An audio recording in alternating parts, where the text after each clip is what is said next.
Hello, everybody, and welcome back to Hateful Eight Radio. I'm your host, Dylan Lamp. Today, I'm joined by Brandon Berger. How's it going, Brandon? It's all right. All right.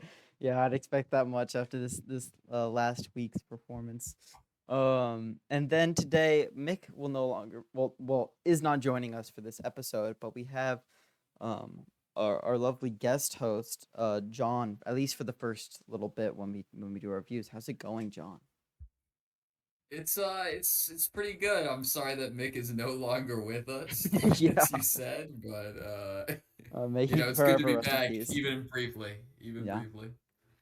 Yeah. I mean, I hope that our listeners take a moment of silence to respect Mick's Mhm. passing. If you care to pause the video for a brief moment, you can. But we're going to move on right away into the week 6 recap. And I think we'll just start off since we have our guest host John here. We'll go with the coveted, I would say, game of the week. I thought it was pretty cinema. John versus Alex game. John, what do you have to say?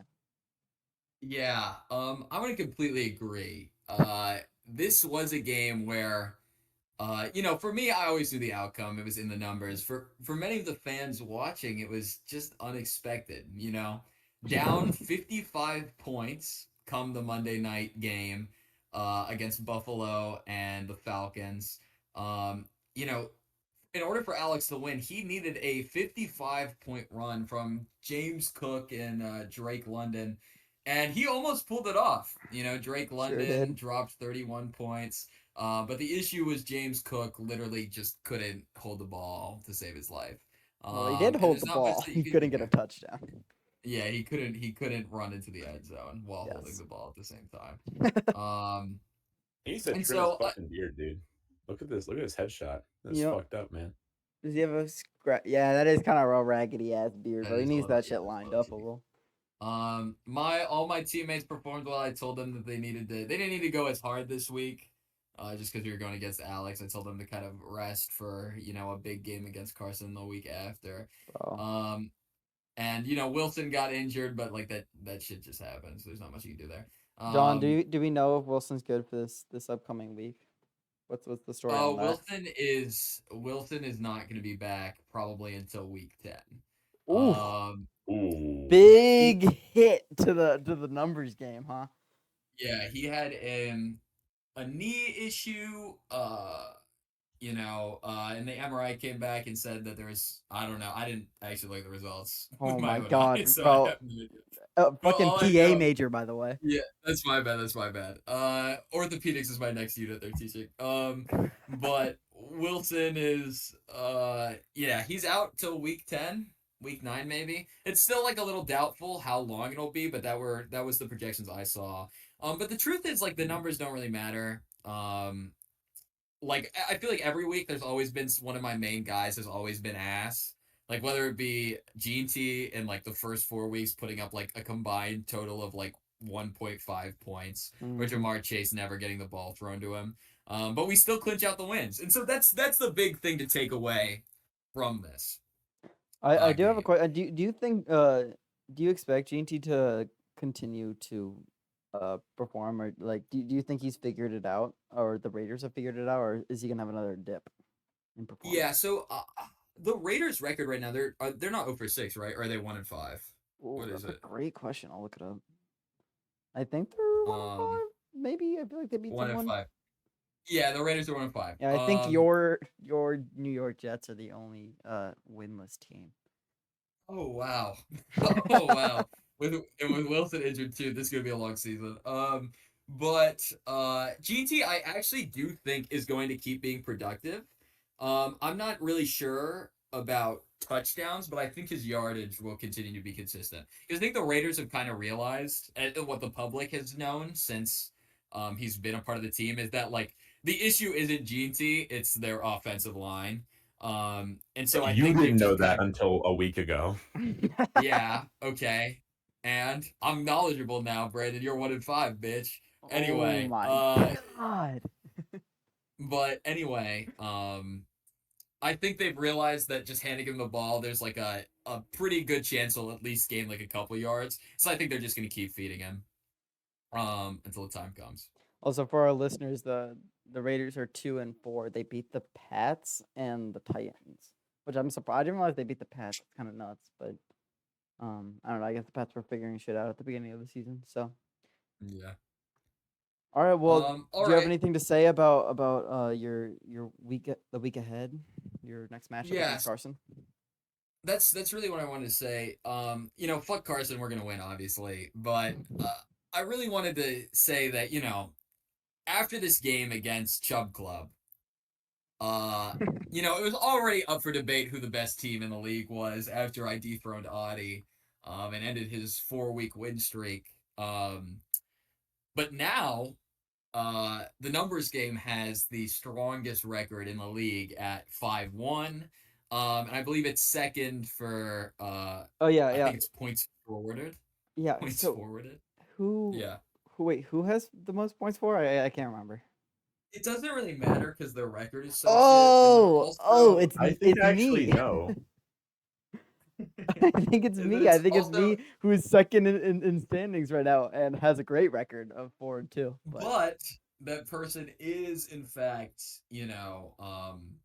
12. It's only a 12-point difference, and that can change in 1 week just with a couple of show out performances. So that's not a big deal. But I guess the thing I really wanted to say was, we take a look at the great villains of history. oh my You know, god. we think about, Dracula, Uh-huh. Darth Vader, Yeah, for sure. Syndrome from The Incredibles, Voldemort, uh, and I think it's just No time. actual villains of history. Genghis Khan, There Genghis you Khan, go. and I I think can think of a Agent couple. Smith from The Matrix, Uh-huh. Sauron, Yeah, I think we Thanos, get the idea. Yeah. yes, yes, these great villains, and every fantasy league needs their villain. I just wanted to get out here and say I am willing to finally, now that I'm 5-1 and confirm the best league, or the best team in the league, um, that I'm willing to take up that role. I'm willing to be our league villain and keep rage baiting. Yeah. And I want you to all know that statistically and just factually, you all are beneath me. And you All need to right. remember that when I John. offer you trades. You need Well, to remember that Wandale Robinson is worthy of sorry, being John. traded for Cup. I think you're breaking up. I think you have to go. Uh, Sorry. Bye. uh. Oh wow. Wow. Fuck Pride that cometh guy, huh? before the fall, dear listener. Pride cometh before the fall. I believe Sun Tzu said that. Wow. That dude. That dude knows how to drone on and on, huh? Wow. Fuck that guy. Well, I Hey, mean, shout out John for giving me a new way to be angry at him every week with his fucking horrible trades. yeah. No, talk about like, him bringing up those trades at the end. Oh yeah, I'll give you fucking Oh, what's the yeah. fucking Here, I can. most Okay, all right, dear listener, hair rattle dear trade? dear listener. Let me tell you the conversation I had with him yesterday. Yesterday, from John, who you want for Wandale, and don't you dare say some unreasonable shit. I said, Rashad? Question mark. He responded with 9 facepalm emojis. And I was like, he's in the same boat as Wandale, dog. Once the main guy comes back, he's gonna be worthless. Then he was like, you're 10th, know your place, and continues on. I kind of stopped paying attention after that. Yeah, that's when you sort of like you start to drown him out. You're like, yeah, it's just white noise at that point. But yeah, I mean, famously, boomer bust Rashad White has yet to string together 3 good weeks. John thought that was a bad trade. But just classic John for you. It's okay. I understand the hustle. In a way, I can respect it. You know, you didn't have to insult me. That I don't think that really helped his case. I might Yeah, have been a little bit more amiable if he didn't decide to talk about my record. which Yeah. I'm painfully aware of. Right. I mean, But he has no respect for the game, and I think that's really what gets under my skin. You know, like the fantasy football is more than just a game. All right, people. Like this is a way of life. yeah, yeah. Um. All right, dear listeners, we're kind of getting off track here. I'm gonna read off the scores of last week's game. We can touch on a couple more of these. Maybe I guess Dylan and I can talk about our game since Uh-huh. we're the only two on right now. So in no particular order, we have Lay Down the Law 160 beats Magaquan 125. Josh Dobbs 128 beats Lamb Sauce 120. KD 150 versus Love and Thielen at 78, which is Holy Christ. it's pretty bad. Numbers game, we were just talking about that game, 131 versus 116 against Chubb Club, and then Bijan putting fucking belt to ass, 173 versus 95, which is up there for most points this season. Yeah. Is that the Led biggest? by Yeah. That is the biggest I mean, point yeah, differential, I believe. led by amazing Bijan Achan combination of 66 points. I mean, his wide receiver 1 and 2 low-key played like doggy shit, and then another running back. His running backs combined for nearly like 100 points. So, that's pretty Yeah, I mean nuts. that's Carson's. Well, yeah, let's talk about this game if we're gonna get right into it. I mean, that's Carson's like um biggest thing right now is like he has a good quarterback in Pat Mahomes, and then his running back room is absolutely like S tier, top class. Um, Yeah. like I think like the only issue like when you're looking at his team is that he had to start Devontae Smith and Travis Hunter um at his wide receiver positions respectively, which is not the best. Hopefully he gets Terry McLaurin back this week, and that can bolster his wide receiver room. But that's really what you're looking at for Bijan Mustard. Any more thoughts on this game? Yeah. Yeah. I mean, I think this is definitely a Carson bounce back week. This is kind of proof of concept of this team. Like I've said a couple weeks ago, I do think Carson's team can kind of turn the corner and make things happen. Audie's been struggling over the last couple weeks, but Audie's also last in points against. So I don't think like Audie is going to flounder and fail out the rest of the season. So I think this is just kind of variance, just a beat down. Like this isn't really Yeah, gonna I happen a mean, whole lot. yeah, So it was Puka getting hurt, which he yeah, can't. this is Puka yeah, will be out next week, which is I believe. I think that's yeah. um So turbulent waters in the hateful north for sure. I think John's probably got a pretty clear path to have that one spot for at least another couple weeks. But I think once a couple key people come back, the waters might get muddied again, and we might have a bit of a shake up there. mhm. Any other games we want? I guess we can talk about our games. Anything you'd want to talk about besides that? Yeah, I mean, Co-host. the only thing, well, I see. So Josh Jacobs had a great week for me, and JSN Jackson Smith and Jigba had a great week. I was gonna point out I was looking at the fantasy leaders, and so I was finally able to scrape through the Puka and um what do we call it, Amon Ra 1 and 2 spot respectively in points awarded. I JSN is now the number 2 wide receiver in fantasy right now. So pretty big for the brand. Congratulations. Yeah. That's But very big. it's so crazy to me that Puka could basically like take a week off and putting up 4 points last week and still basically like is still wide receiver 1. But other than that, I think I don't have much else to say about any of the other games. Congrats to everyone that won this week. But I think we're gonna move on. We're gonna move on to a little segment. I'm excited about it. I'm curious to hear what Brandon has to say. I don't know if your take will be utterly serious or not, but we're moving Do you want to on. be serious? You can give me multiple takes. I Okay. whatever you're I'll feeling. give you my hopeful take, and I'll give you my realistic take. All right, sick. We're moving on to Super Bowl predictions.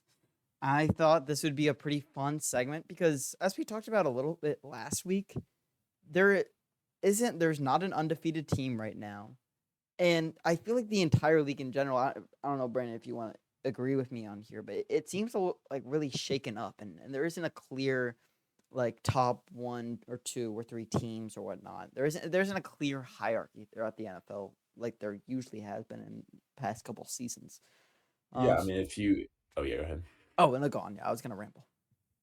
Well, yeah. So as a college football, I'm not really a college football fan. I only watch Virginia Tech, but like when you think about how the college football does rankings and things like that, it's pretty much when the AP voters are going in, it's who beat who. If you beat someone and that person beats someone else, or that school beats someone else, then you are better than both of those schools. And the NFL, it's a little more complicated because you've got like teams that have lost to on paper like shitty team like the Mm-hmm. Chargers. The Chargers are a great example.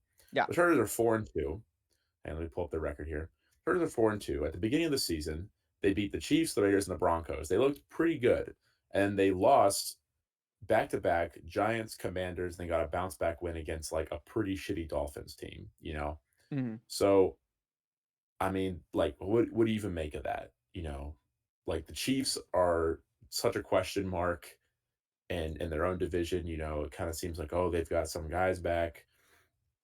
And it's just really like all over the place. I think kind of everyone is scrambling to be like, who the fuck is actually good? Like, are the Panthers good? That. Who fucking knows? Like, all we really know is the Saints are fucking ass, and the Dolphins are ass and the Jets are ass. Like we don't really know who's good. We only know who's bad. You know what I mean? Mm-hmm. So this is definitely one of the more interesting seasons we've had in a while because for the longest time it's been like who's at the top of the AFC? Chiefs, Bills, Ravens, and then pick, you know, jet like loot box fourth team, Loot box for sure. Yeah, the Steelers will sneak in at 9 wins again and get fucking spanked, like every fucking year. Mm-hmm. In the NFC, who is it? It's going to be the Eagles, one of the NFC North teams that isn't the Bears, the Bucks, and the 49ers or the Rams. You know what I mean? Yeah. But this year it's so up in the air. So yeah, Dylan, what do you think? All right. Well, mine. I decided I'd go um a little out there with my take. Not that I don't. I think it is possible, and I think it would be really fun. It's sort of leaning into my feeling that like everything is sort of up in the air in the league right now. I think the NFC team is the Buccaneers. I think Baker Mayfield is playing his best football. I've said this week 2 on the pod when we saw like week 1 or whatever. Maybe it was episode 3. Baker Mayfield playing out of his mind. He plays the game the right way. He's a leader of men. Um, he's just that fucking guy. I fuck with Baker Mayfield so hard. I think they've been dealing with injuries, right? With Chris Godwin out, Mike Evans out. I believe they've been having Bucky Irving is currently injured. Emeka just got hurt. They're dealing with that and still being able to move forward and win games, which I think is really important in a Super Bowl team is to be able to deal with adversity and overcome it. Um, with like I'm trying to think of a team right now that's dealing with like the Ravens, for example. The Ravens, like everyone's like, oh, they're injured. Well, yeah, but like a good Super Bowl contender, I think we can all agree, and you can should be able to like overcome with good coaching and good depth, be able to overcome those injuries and adversity. So I Yeah, it depends on where the injuries are. yeah. Like a couple of years ago, the 49ers could not overcome injuries because they were on their fucking fourth string quarterback. But Mm-hmm. if it's like receivers and defensive players, then if you have this supposedly MVP caliber quarterback, that they should be able to find a way to win games. So Quickly, yeah, what are agreed. your thoughts on Baker for MVP? Do you have any thoughts on that? Baker for MVP. So I'm kind of in the Bucks, and I don't like the Bucks just because like A, fucking Tom Brady sucks, and B, they own us so bad, even though we beat them. But Baker himself, like white boy of the century. What a guy. It's difficult to like legitimately dislike him. Um, and right now it's like, who else? You know what I mean? Like, we're finally in a situation where it's like, last year it was more so like Josh Allen versus Lamar. Who do you who do the voters like more, basically? Mm-hmm. Because Lamar just had like a better statistical year. Like, you look at that, Ravens team now. It's like, okay, Lamar is like the only good part of this thing, Yeah. and Derrick Henry, but like, is he really? But like, with half the team fucking gone, like, Baker is putting this team on his back. That's what MVP is supposed to do. Like, Truth. if he was voted MVP right now, there would be zero controversy, I think. Yeah. Oh, I agree more. Or I couldn't agree more. Moving on to my AFC team. And this is where I had a little bit more trouble because obviously the Jags are an AFC team. Picking anyone over them is like, well, I like fuck them. I want to kill myself if the Jags are in winning that bowl game. Um, but I have decided to go with the Bills. And I think this is me trying to be a little bit more realistic. I was sort of going in between them, maybe the Chargers. I think the Chargers are a good team, even though they've struggled. I mean they lost the Giants, but um, I don't know. I hate to. It's stupid to like in such a casual take to hate on a team for one bad game, but that's besides the point. I think the Bills have the most um the most star-studded roster in that they have they had Josh Allen as their MVP quarterback. They have James Cook who's having a lights out year. Um, their wide receiver room is a little strange at the moment. I'm not the biggest fan, but I think certainly you can overcome that. But their biggest issue is their defense.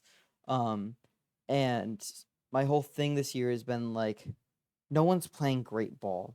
Um, and the team that overcomes that and does that first is going to be like the team that's going to be like in the Super Bowl. And I think that the Bills have great coaching. I was hating on Joe Brady and I still think it was very questionable what he was doing last weekend in against the Falcons, but um, overall, I like their defensive coordinator, the OC, and I think that I could see them in the Super Bowl with the Bucks. So, um, I don't know if you have any more thoughts or if you'd like to move on to your Super Bowl prediction. Yeah, I think I'm always like an internal doubter of the Bills. Everything you said is like true. Like, they have great coaching. Like, you didn't mention like Josh Allen, but Josh Allen has kind of like the it factor. He had a shitty game last game, and that's always great for my Jalen Hurts narratives. But Mm-hmm. if we're being totally honest, like, Josh Allen is a good quarterback. Like, he shows up in clutch situations even if his team doesn't. And those are two things that you really need to make a playoff run. You need players who are clutch, and you need coaches who know how to coach. So it's never a bad idea to pick the Bills. I don't really think they beat anyone, and they just had two pretty like bad back-to-back losses to the Patriots and the Falcons. Mm-hmm. But maybe the Patriots are better than we give them credit for. Maybe the Falcons are better than we give them credit for. I don't know. I just think the Bills' defense is just so ass, and Mm-hmm. Allen's not really throwing to anyone. Like, it's just him and Sean McVay or Sean McDermott, whatever the fuck his name Yeah, is. Sean McDermott You know what I and mean? yeah, OC Joe And Brady. like, the Bills will certainly be in the playoffs because they can just farm their like poverty division. But you know, it remains to be seen. I don't think it's a bad take. Yeah, But those are I just kind mean of the question marks that I have for personally. sure. Yeah, I mean I think you're looking at not this upcoming week, but the week after they're playing the Chiefs is a game to watch. And then moving on, they play the Bucks. Texans were off to a terrible start, but they're 2-3. Wait, that can't be right. Maybe or did they have a bye? I don't know. But they're the Texans are looking better. That's a game to watch for them. Steelers, also another game to watch. And then they played your Eagles week 17 question mark. Do you know? Is that a lie? Did I just lie to you? Wait, You're week talking about 16? the I yeah, don't know. yeah, yeah. Yeah, week 16. Um Yeah. or yeah, Well, whatever the that was fuck. a great game. That was a great game 2 years ago. Hopefully it'll be good again. Yeah. But Looking so forward to that. those are a couple of the big names that are on their schedule, and obviously looking forward, I mean, I'll be looking at those just to be like, do I think that the Bills are a real contender? And can they overcome their adversity? But moving on, I'd love to hear about your take or multiple takes, whatever you want to hit me with. Yeah, I'll tell you who I've been kind of riding high on, and it's really just kind of vibes. But for the AFC, give me the Denver Broncos. Damn. Um, Only because they beat I your think, Eagles. uh, well, yeah, you could say that, but I think the Broncos have a great defense. I've been a Bo Nix believer for the longest time. I've already talked about this. Their two losses are against like winning teams, and they were close wins. They took care of business against bad teams. They beat the Titans. They beat the Bengals pretty handily. They beat us pretty convincingly. They just squeaked out a win against the Jets, which is kind of funny. But Mm-hmm. again, just in this current season of like question marks, I think they don't really have any major injuries. The problem with a lot of teams right now is we just don't know the identity. And I think this Broncos team, they have an identity, which allows them to make constant improvements throughout the season. Mm-hmm. They've got two games against NFC East teams. They've got a game against the Giants and a game against the Cowboys. If they take care of business against the Giants, which they should, and if their defense is able to slow down a pretty potent Cowboys offense that should have CD Lamb back, I definitely think this take could have a little more validity to it. But that's kind of who I'm riding high on in the AFC anyway, just because it's like I don't believe in the Steelers. Oh fuck Um, no. like no one believes in the AFC North. I don't believe in the AFC East. Like I could see the Colts of the Jags maybe making a splash. Yes, sir. Can never count the Chiefs out. The Chargers are I don't believe in them at all. So based on process of elimination, I feel like I just kind of have to go with the Broncos again, just because they kind of have that team identity. You know, Yeah. Well, so this is um, interesting to me because, I mean, from our listeners who know, I am a very big believer in a lot of quarterbacks throughout the league that maybe the national media or just like fans in general are not big on. Uh, If you know, I'm still a believer in Justin Fields. I fuck I am and still am a believer in Bryce Young. But for oh, some those reason, those those are some good takes. Those are some good takes. Bryce Young is Bryce a Young's the long walk truth, for and we're sure. gonna be talking about the Panthers later. Oh, I'm so excited. But for some reason, and this is like a Brian Lamp take for our listeners, that's my dear father. But for some reason, I'm not the biggest fan of Bo Nix. Like like what makes it a Brian Lamp take is for some reason for me it's like it doesn't pass the eyeball test. Um, I don't know, like I truly couldn't pinpoint it, but like I just think like Bo Nix is riding high on that like if like we all remember like there was that like one clip that like was played all the time for Bo Nix, like the Bo Nix truthers of like him hitting this like one like 75-yard deep ball to like Cortland Sutton or whatever in a game, and everyone was like, "Holy fuck, he's the truth." I was like, "Bro, like that's a Russell Wilson moon ball. Like that doesn't mean anything." Like I need him to see him like truly like dissect a defense before I'm like, holy shit, like all right, this guy's got some real fucking like gumption to him. But um, that's my Bo Nix take, and I'd love to be proved wrong because I love a league with several great quarterbacks. But that's my personal Bo Nix take. Yeah, and that's not ridiculous. I don't think he's really done anything to disprove that. I just think in general he does what he needs to do, and he doesn't get in his team's way. Which sometimes it's all you need. Just be a good game For sure. manager. That's totally fine. Oh yeah, I love a serviceable quarterback that gets the job done. So you know, I'm with you. For my NFC take, I'm gonna need y'all to hang with me here. Give me the Eagles now. Ooh, Right. swing and a miss. If the Eagles keep playing the way that they're playing right now, we are not winning fucking anything. Give me the Los Angeles Rams. Oh I yeah, think that's so tough. the Rams, um, like somehow lost Cooper Cup and didn't really take that much. They lost Aaron Donald. They lost Cooper Cup. These are like big guys that won them a lot of games.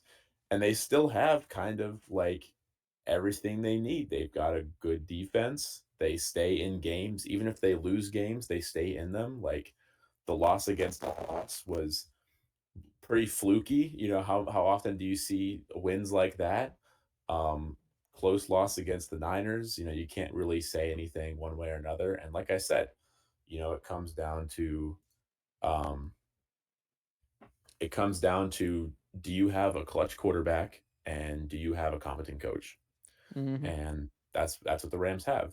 So that's kind of my take, partially to be different from the Bucks, um, but also because like I don't know, every time they play us, they look really good, and it's not like our defense is playing like shit. It's because like their scheme is actually popping off. So I like the Rams to the Super Bowl. I could see them Uh-huh. sneaking their way in there, maybe getting a big win over the Bucks and like like a championship or like a divisional or whatever. So Yeah. No, remains to be seen. I love that take. I love the Rams. Um Sean McVay, I mean, if for our real ball knowers in chat, like Sean McVay has been, along with Kyle Shanahan of the Niners, has been like one of the most influential head coaches of our generation, right? Where like he has like sprouted this coaching mindset with the like what specifically with the offense, as he is the offensive play caller. This mindset that has been spreading throughout the league, and most of like you can trace a lot of the head coaches or offensive coordinators in the league back to a time where they were with the Rams or with the 49ers. Um and so I mean I've I love the Rams. I've loved them throughout the past couple of years. I think they're always a team that is similar to the Steelers. They're always just like around. Um and I think that's just a testament to just a good organization, a good coaching system, and yeah, I mean, I couldn't be more with that take. I think with good coaching, helps alleviate a lot of issues with bad play. Just like maybe your players aren't up to standard, but if coaching is there, you got something. But then, as we could go on, the Rams have a lot of star power with whether it be Puka or Matthew Stafford, great game manager, at QB, a lot of talent. Um, I think the Rams are a great pick for the Super Bowl. Um, but I kind of want to hear your goofy take now. What's something, another take that you might have of the Super Bowl? My goofy take: Yes. T-Law turns the corner, Yes, sir. takes the Jags to a bowl. Yes, sir. Jay Hurts takes over the offense. Yes, sir. Eagles Jags Super Bowl. Bang. You heard it Lock here it in. first. Lock it in. Bang. And Bang. so you're feeding Trey Johnson for the next 10 years off of this bet. Lock that shit in right now. All right. That's right. If, and here's my second playoff take. oh shit. Giants Woo. do something crazy, sneak into the wild card, and they somehow find a way in the last 2 weeks to eliminate the Cowboys from playoff contention. I'm locking it in right now. Fuck the Cowboys. Fuck the Giants too, but fuck the Cowboys more. I hate their stupid asses.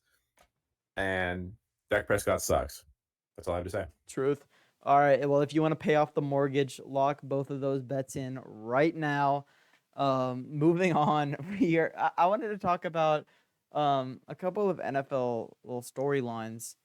I wanted to talk about the Panthers. We've talked about them a little bit this episode, and I was just doing some research before this because it for our listeners, me, Brandon, and Mick over the summer, we'd get together, we'd get a little trashed, order some pizza, and we'd go over our predictions, record predictions for each team for the upcoming year for this current season.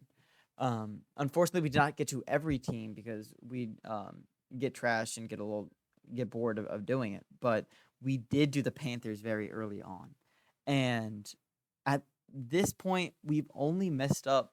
I haven't told Brandon this yet, but we've only missed one prediction on the Panthers record. We predicted them to be 4. Really? Yeah. The only one we missed was the Pats. We predicted them to be 4-2 at this point of the season. They are 3-3, and the only missed prediction is the Pats. I think that's so tough. Wow. Isn't that lit? Real ball knowers in the audience, guys. Do that off of a couple fucking bevs, like just sitting down, just a couple ball knowers, just really fucking getting down to brass tacks. But I thought that was so lit. Here's another storyline, dear viewer. For those of you who don't know, one of the reasons we ride so high on the Panthers is they're a fun team. Like they've been fucking ass for years. So like no one's gonna judge you for rooting for the Panthers, you know what I mean? It's kind of like being a Jags fan. All right. And Potomac Falls legend, our alma mater, all hosts, Potomac Falls legend Jalen Coker Yes, sir. plays for the Panthers. And so it's always, like great to see an alum of our wonderful high school do well in the NFL. Shout out Jalen Coker if you're listening to the pod. You're a dog, bro. Hope you get back in the lineup soon. I think he might be coming back this week, but it's up in the air. But there is a possibility of him coming back. Wait, ramble for me for a little bit, 'cause I think he might be coming back for certain. Okay, yeah. So we were trying to when we were doing these drunken predictions, it was kind of an unspoken understanding that we were kind of like, let's see if we can come up with like some hot takes that might actually come true. So one of them was Giants second in the division, the NFC. And we were trying to like figure out how that would happen somehow. Mick was like, this fucking team, dude, I'm not gonna believe in them, which I can't blame him for. I'm the same way with the fucking Hokies. But I think we were really counting on kind of the situation we have minus the Bucks. We were like, for the Panthers to win out, the Bucks kind of have to like take no steps at all or take a step back, which isn't really what's happening. But I mean, they do have a pretty favorable schedule coming up. They play the Jets, who are the Jets. They're ass. The Bills have looked pretty mortal recently. I don't believe in the Packers. The Saints are terrible. They've already trounced the Falcons. So, and then after that, they've got what? Niners, Rams, Bucks, Seahawks, Bucks. If they play well, I could see that only being like 3 or 4 losses down the stretch, which would pretty comfortably probably slot them into a wild card playoff spot. So, what is it? Hashtag keep pounding. Yeah, but for our listeners, I don't think it's a 100% certainty, but it's looking like Jalen Coker is back this week from injury. So tune into the Panthers if you want to see Jalen Coker. And Rico Daddle's been having a generation the last couple of weeks. So truth. No, yeah. Because I was looking about it, we did at some point switch. I mean, I think we do want we always wanted the Panthers to be second. We have the Falcons as second in our predictions. But I don't know. I mean, it's tracking currently with how things have turned out, where it's Falcons 3-2, Panthers 3-3. It's really a coin flip between if the Panthers can win out just a little bit more than the Falcons. But I don't know. Like looking at the team, because I want to do some research about the about what the team's been doing. For our listeners, I think they've won 2 out of the 3 last 3 games that they've played. They beat the Dolphins and the Boys, and lost to the Patriots, who have been looking good recently. But it's just interesting. So like Bryce Young, overall, he has thrown for 6 touchdowns in the last 3 games, only giving up 2 interceptions. He is right around league average for completion rating. And he has only been sacked 5 times. He was sacked 5 times in the last 3 games. But that is with the Panthers dealing with over the past 6 weeks. They have had 5 different combinations of O lines throughout those weeks, which I was like, God damn, bro, that is a ridiculous amount of turnover at the O line. But I don't know. Like we said, the Panthers are sick. They're fun to root for and enjoy because they're ass. And Bryce Young is just like a lovable character. And right now the Panthers are all offense, no defense, which is the most fun kind of football to watch. So I'm just excited to see what they can do for the rest of the season. Yeah. Shout out the Panthers. Hashtag keep pounding. Hashtag keep fucking pounding. Moving on, I think we're gonna touch on the Giants, even though our loyal co-host Mick Hoyle is not there. He gave us some of his research that he had done while looking at last week's game against our Brandon Berger's Eagles. So I'm just gonna go through a couple of his takeaways. We're gonna look at this, and then we're gonna do a little bit of looking ahead for the Giants. But first takeaway is that the Giants defense, even though we have to deal with Shane Bowen as DC, they were getting downhill, and the Eagles were not doing the same on defense, which was, as Mick said, is nuts. Their D line was great. Their secondary is a little iffy right now, but I don't know. They got a lot done on defense. I mean, they got a takeaway. They got an interception on Jalen Hurts. I don't know. Brandon, did you watch that game, or do you have any thoughts on what that Giants defense was able to do? Did I watch that game?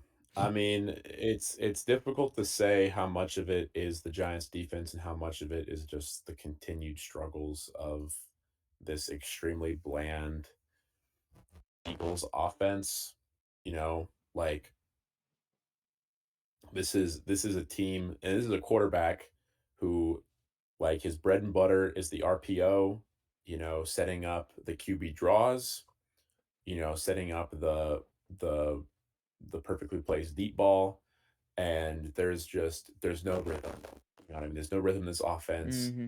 There's no really time for anyone to really get comfortable. It seems like they've got fucking AJ Brown and Devontae Smith running towards DBs and hanging out with them, give them high fives and shit.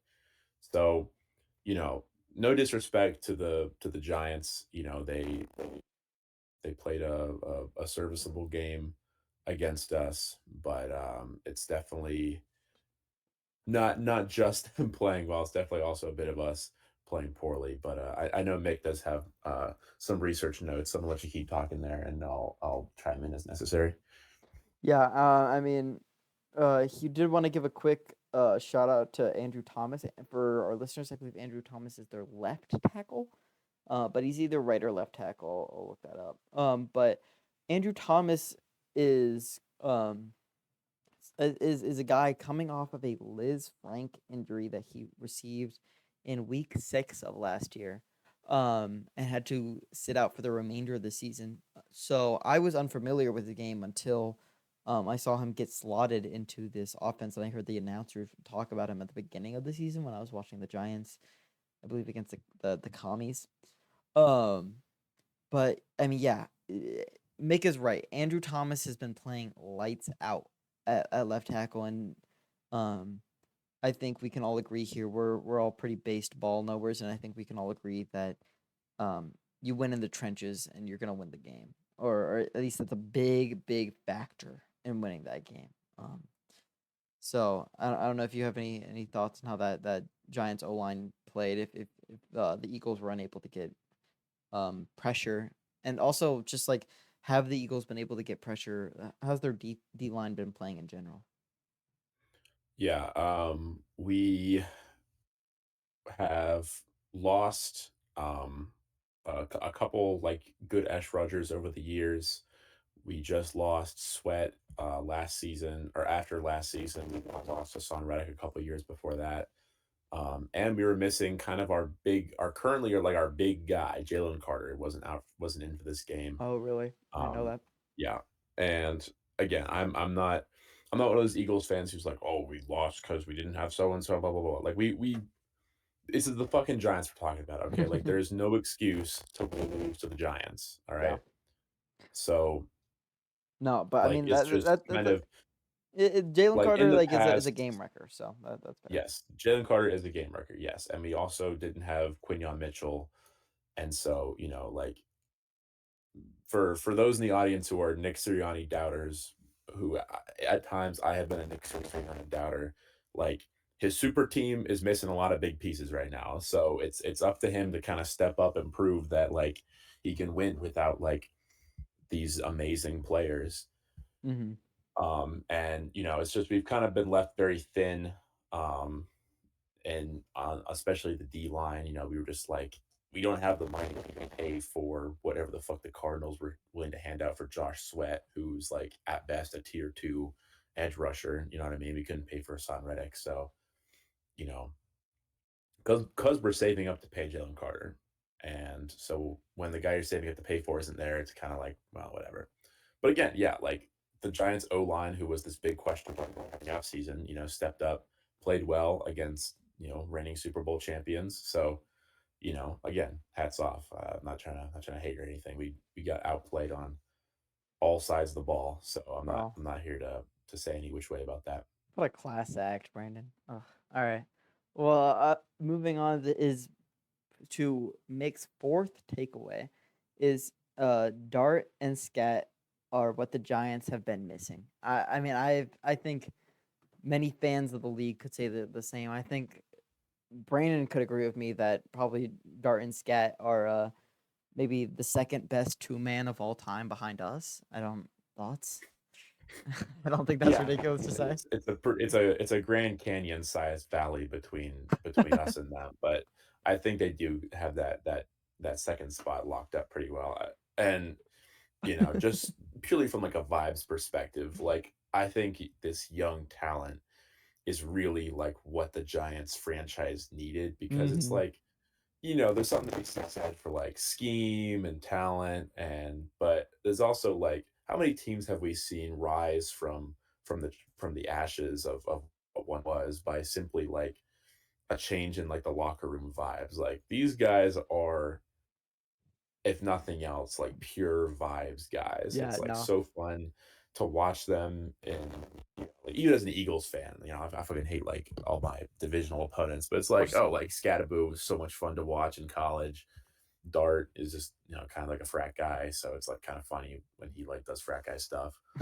No, all Um, right, bro, because Dart is so close in my mind. He's really riding that edge for me personally of like, bro, like I fuck with like your whole like lol like aura farming type like type vibe he's going for, but he's like one level of bullshit away from like, bro, you gotta just fucking go out there and win games. I need you to like stop like fucking around. Um, I think if he didn't have Scatterboo as like his foil, because like Dart is like the cool is quote unquote, he's like the yeah, guys yeah, from like the no, yeah, cool war he's the farm and stuff. and then He Scat's he just kind like of the guy needs. that's like going out there and like running through a brick wall. Right, Um, exactly. Like I think he couldn't have the media attention he does without Scatterboo. But we're getting away from football, and so let's get back talking about like keeping us on actual. task. Yeah. Yeah. And so the last thing Mick wanted to say was that um he wanted to talk about like are the Giants the real deal now? I mean, sitting at 2-4, 2-4 is not certainly not where you want to be at this point of the season, but it's not terrible. But you're looking at, do you see long term success throughout this season and in the coming years? And Mick had this to say. He said, "I don't think so. I think we did some things right, but the Eagles did so many things wrong. I think a different offense still picks apart our secondary, but the D line group is scary. He wants to keep letting Dart cook, feed Scatterboo, and win the D line battle.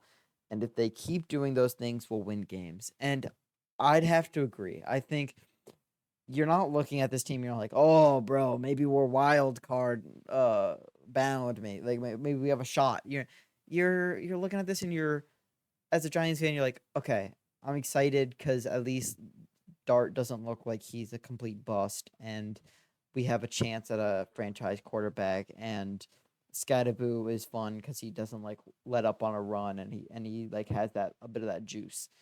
But you're not sitting there and you're like, I mean, Malik is out for the season. You don't have a clear wide receiver one. There's so many things wrong with this team that you're not like, oh yes, let's fucking run for the Super Bowl. Like, no. But there are some things to be excited about, and I think there's a lot more than you could say as a Giants fan, than you could say in the past like several seasons.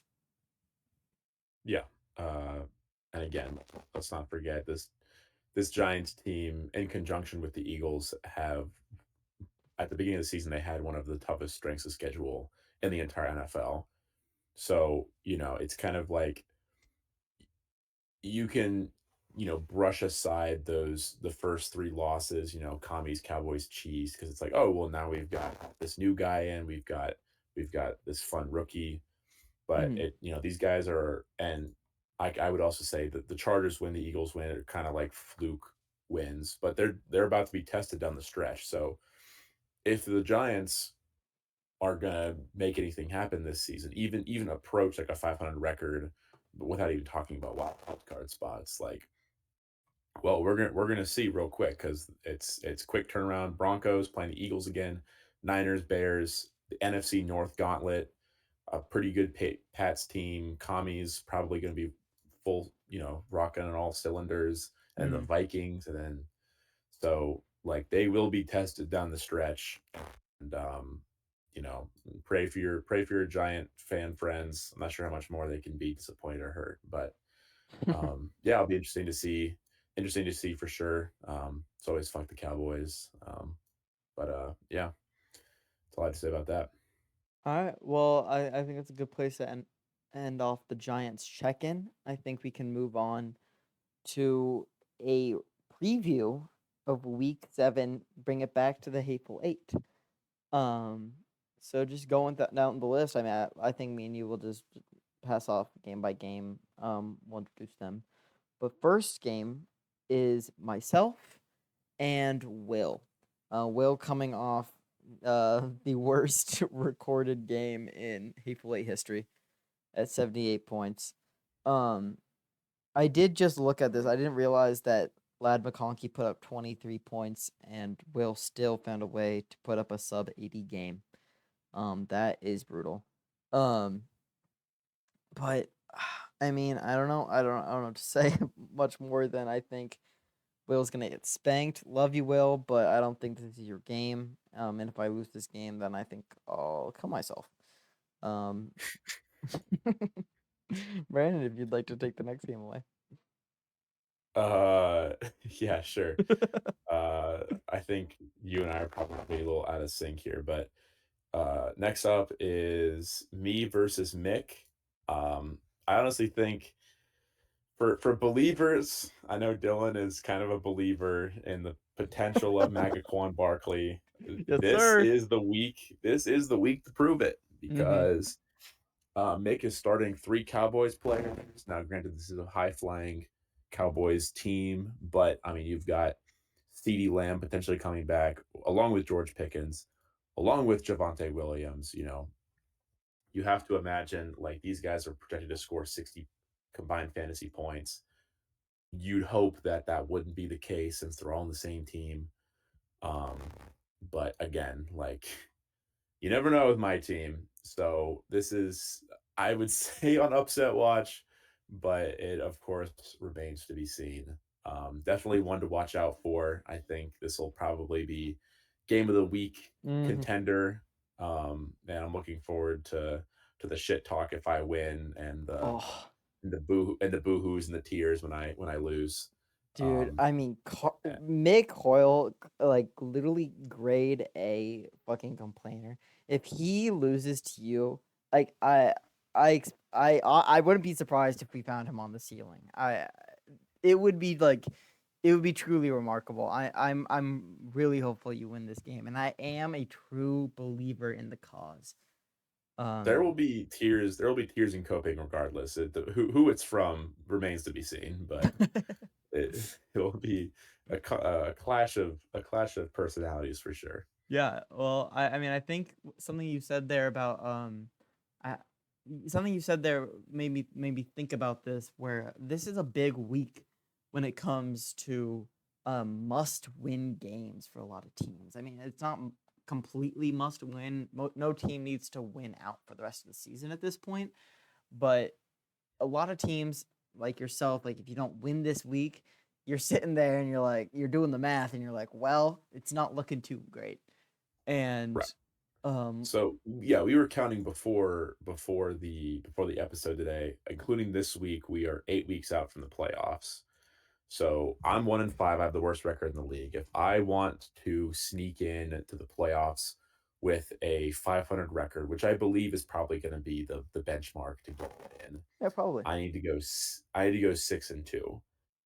It like will that happen? Who knows? But so if you go down from there, like if you're 2-4, you need to go 5-3, et cetera, et cetera. So this is kind of where, along with the trade deadline coming up, like it's time to lock your team in and figure out what your path to the playoffs is, Hmm. especially if you're in the hateful South and you've gotten past your hateful South opponents and you got to play actual real teams in the Northern Division. You need to figure out a fucking solution real quick because it's no more farming the shit teams anymore. No more So farming the shit teams. Yeah, no, I mean, yeah, be on the lookout, league. yeah, I mean, so you're looking at, right, you're looking at Bijan Mustard, you're looking at Carson, you're looking at Alex, you're looking at Will, um, even I mean, I'm personally looking at a team like Mick or Enzo, where it's not quite the same to these to yourself or these 2-4 teams, but um you're a lot more comfortable sitting at 4-3 over 500 than you are at 3-4. Um, and so to lose this week, you're doing a lot of evaluating of your team. Um, so I don't know. It's a really exciting sort of turning point in the league, and Yeah, um, and injury wise too. Like for we just mentioned Enzo, they're about to get Rico Dowdle has been, just lights out recently, but Chuba Hubbard's coming back. Mick hasn't had his star CD Lamb for a couple weeks, but now he's back, you know what I mean? So a lot of key players are coming back, and that's going to continue to happen because it was kind of an injury plagued first couple weeks. So mhm. I expect there to be shakeups. I expect there to be action on the waiver wire, hopefully action on the trade wire. Um, I guess we should probably cover the last three games we haven't mentioned yet, but yeah, Yeah. just a little All right. segment there. Yeah, no, for sure. So we'll move on. We'll talk about quickly Audie Alex. I think key things to look out for this game is Audie and his running back room. I mean, Stevenson put up 1 point last week. Audie has been just sort of riding on Puka and Amon Ra putting up respectable numbers each week, and just hoping that his running back room can do enough to win. And that's been more than enough because Puka and Amon Ra have been respectfully the wide receiver 1 and 2. Um, but you're not sure if Puka is going to play this week. So can Audie pick up this win, or is he going to fall to 4-3? I don't know. A lot to look at. Also, Audie, if you're listening, get yourself a fucking tight end. Dalton Kincaid is on bye. Dalton Kincaid is also Ass. out. Yeah, he's hurt. He's hurt. So yeah, do a little fucking a little analysis of the old team there. For on Alex's side, you're like, can Quinshawn Judkins actually have a good week this week? He put up like what, 3 points? Yeah, 3 points last week. Which is an outlier, but I don't know. We'll see what happens there. I think I would, if I were to do my own predictions, I would have Alex to win this game.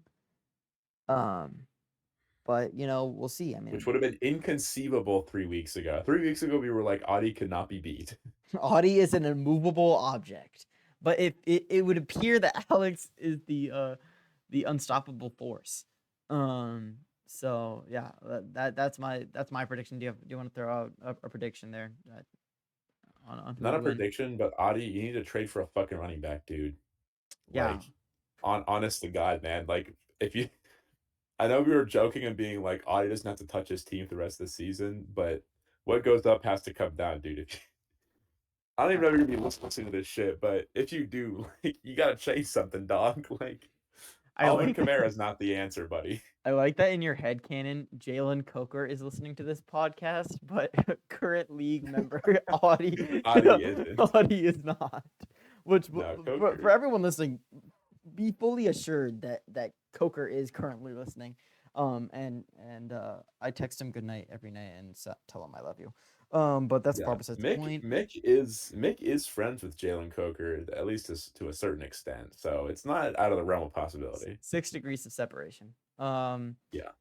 So moving on to the next game, we got yeah. a little bit of preview of this with our guest host earlier, John and Carson. Brandon, if you want to take this one away. I would love to. So we have another wonderful matchup with Flacco coming over to the Bengals. It kind of seems like Jamar's finally got someone who knows how to throw the ball, throwing the ball to him. John needs, I think to win, John is kind of relying on Shaheed and Travis Kelce to have good games. John's win conditions are Gene T, Shaheed, and Kelce approach what they're supposed to score for, and then the rest of his team kind of just like does their thing. So, yeah, and also Carson not paying attention to his team, right. And Carson not paying attention to his team. I was saying earlier, I was like, once Bijan comes back, it's a different game. So again, this is another, I think my game against Mick and this game between John and Carson, definitely primetime Thursday night, Sunday night football type games. Get fucking Joe Buck off the airwaves. No one wants to hear his stupid ass. Truth. But definitely tune into this one. And I would love if Travis Hunter had a breakout game to beat John. That would be so awesome. Because that's like the London game, right? Yes, 9:30 a.m. John wakes up on Sunday. To like a 20-point Travis Hunter game. 20 points by Travis Hunter. Oh my God! Speaking of consistent, awesome. Ooh, I would love it. I will love it. Oh, and Carson picked up Tootin. That's awesome. Dude, he knows ball. He just knows ball. I was so sad. I had to drop bro, but I miss him. I do miss him. I have been looking at, like, I don't know when Coker comes back, if he can find, if he has a home with me, which I'm nervous about. But honestly, I can probably drop a leak from the Titans. But well, that's far besides the point. But moving on to our last game, Enzo versus Alec. Obviously, it looks a little bad right now because Alec is yet to Actually, it's just bad for Alec in general. I don't even know what to say. He doesn't have a quarterback on his team right now, other than Josh Allen. Who's on bye? Yeah, who's on bye? Mark Andrews is on bye, his tight end, which, I mean, it's Mark Andrews, so whatever. And Zay Flowers is on bye. It's looking bad but I think it is bad. I don't know. It's looking bad because he's fucked. Yeah, I mean, what he picks up Bo Nix off of waiver wires or free agency. I mean, I guess he could be serviceable. Um, I Yeah, guess I don't want to give him like the fucking what I would do, but I don't like what Alec is going into week 7 with. Right. I mean, he gets Jordan Mason back, who's definitely better than Pacheco. TJ Hawkinson is a serviceable, um, you know, tight end. Definitely get rid of that fuck ass Las Vegas Raiders defense. I don't even know why. Oh, I guess because they're the Titans. Okay, low key. Let me stop hating real quick. But get rid of Yeah, that you might fuck have ass picked him up. Raiders defense. But you know what? Let's not forget he's got Cameron Dicker on his team. Dicker the kicker, Dude, he puts up the 17 most points a game. the most clutch fantasy kicker in the entire fucking league. You heard it here first. I would bet my entire college tuition on Cameron Dicker hitting the over every single game of the season, and I'd cash out too. What game did he win you last year? He won you a game, right? He won me like a game I needed to win, like scrape by into the playoffs. I think it like put Oh, me like a little bit above 500. I remember that was And I fucking remember, cinema. yeah, I don't remember who I beat, but I think I was in your basement, and whoever I was playing, I was like, "Get fucked! You fucking suck! Cameron Dicker owns you, bro." And then I immediately got bounced by John, and I was like, "Fuck." And it was the fucking it was when I was fucking losing out and I just like I was like sitting there crying because I lost by like 0.5 points. I was like, God, I gotta kill myself. Um, but yeah, what a time to be alive when Brandon was a playoff contender. Yeah. Um, We haven't really talked about Enzo. I mean, his team is like perfectly middle of the pack. I yeah, mean, I don't know. I mean, he's even if they underperform, he's probably just gonna completely smoke Alec. So yeah. I mean, I think the biggest things right now is that he's starting Tez Johnson and Matthew Golden in the flex, which Enzo is our waiver wire warrior. I oh yeah, he's what like you could never if there's like there's many things that fault Enzo on. There is not you cannot fault him on not being active in the league. That is a star model of what you want a league mate to be. And yeah, I'm so Enzo is constantly working on that waiver wire. But we'll see if Matthew Golden and Tez Johnson can get the job done because I mean the only reason Tez Johnson put up 11 points is because he got one moon ball to the end zone last week. He got one reception off 3 targets. Um, but I don't know. I mean, Emeka's out. Maybe Tez Johnson comes in and he is that guy for the Bucks and for fucking Baker Mayfield. I don't know. We'll see. And I don't know. yeah. I'll believe him when I see it. Yeah, right. Like it's sort of I don't know. We'll see. And then Matthew Golden, which I dropped him. Enzo picked Your him up. golden ticket, dude. Your The golden ticket, the golden ticket. And you know what? If he sends Enzo to the playoffs, honestly, I'll be happy for him. But I had to make room on my roster, and I was less of a believer in Matthew Golden. So I don't know. We'll see. But I think that'll do it.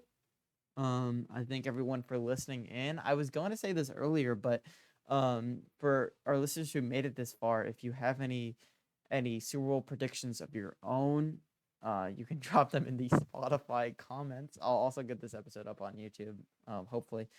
But drop that in the comments. Drop maybe your predictions for the games this week. I'd love to see what y'all think. Yeah, predict how many players on Enzo's team Cameron Dicker will outscore. And I'll give $5 to whoever gets the correct answer. Actually, wait, that's such okay. Brandon, what's your prediction? Okay, I'll give myself $5. I think Dicker will outscore the Houston kicker. I think he'll outscore Tez Johnson. I'm gonna go out on a limb and say he's gonna outscore Chase Brown. So that's 3, and then I'm not gonna count the fucking defense. That's cheating. And then one more. He'll also outscore Matthew Golden. Let's be for real. So that's 4. He's gonna outscore 4 players on Enzo's team. That's cinema. All right, I'll also lock in 4. But yeah, all right. Thank you everyone for listening in. I hope you have a good evening, morning, afternoon, whenever you're listening, and have a great day.